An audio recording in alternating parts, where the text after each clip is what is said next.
The story making headlines. The 9th Kenya Institute for Public Policy Research and Analysis, KIPRA Annual Regional Conference, entered day 2 with participants saying Kenya is at an advantageous position of being the gateway to East Africa and that massive growth can be realized by strengthening value chains in all sectors of development. Tobias Chanji reports.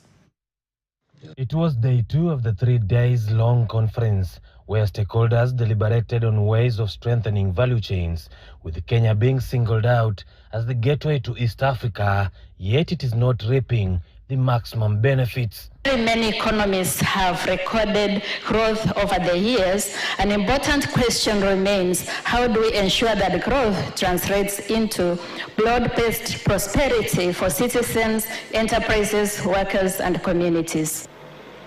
Yet for too long, the value generated by our labor, our land, and our natural resources are called out before processing and value addition. According to the participants, apart from agriculture, manufacturing, and blue economy, mining is another sector that could gain immensely if the value chains were strengthened.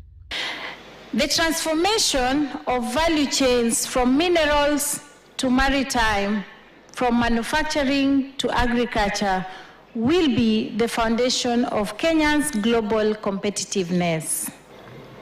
The theme of this conference, strengthening value chains for inclusive growth in Kenya, is therefore both timely and policy relevant.